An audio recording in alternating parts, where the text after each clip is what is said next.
Hello, Vishal. Let's see the question first. The question says that a beam of light traveling along x-axis is described by electric field EY equal to 16 volt per meter sine omega t minus x by c. Calculate the maximum electric and magnetic force on charge q equal to electron moving along y-axis with speed 3 into 10 power 7 meter per second, where E is 1.6 into 10 power minus 19 coulomb. So इसमें सबसे पहले आपको समझना होगा की concept क्या use हो रहा है इसमें. So की concept is electromagnetic waves. Electromagnetic waves.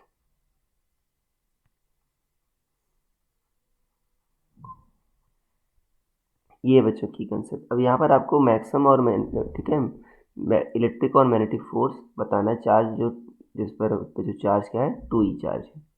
अब यहाँ पर देखो आपको पता है इलेक्ट्रोमैग्नेटिक वेव्स जो होती हैं वो आपका नॉन मैकेनिकल वेव होती हैं जो स्पीड ऑफ लाइट से ट्रेवल करती हैं.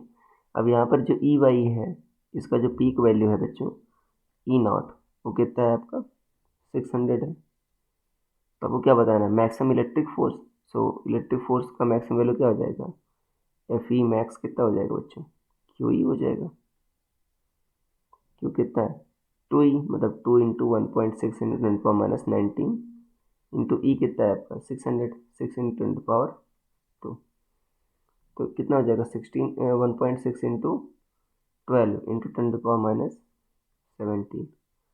तो ये कितना हो जाएगा आपका 2 और कितना हो जाएगा 19.2 10 पावर माइनस 17 न्यूटन या 1.72 into 10 power minus 16 newton. 1.92 into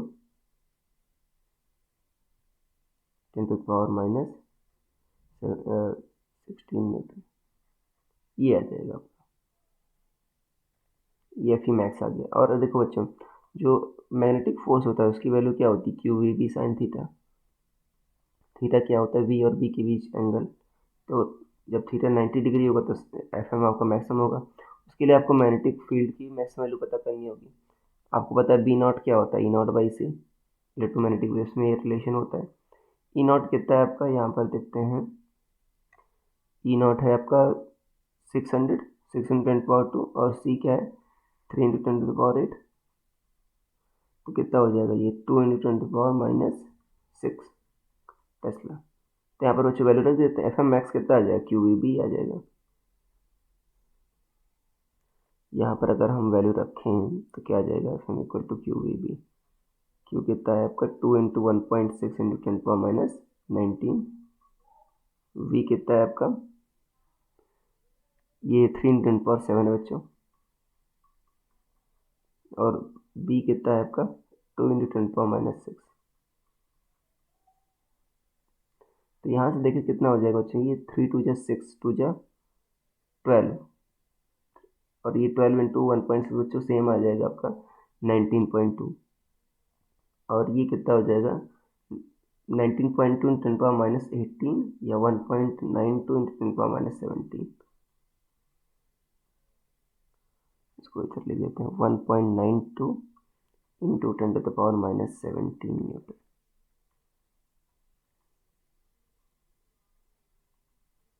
1.92 into 10 to the power minus 17 Newton.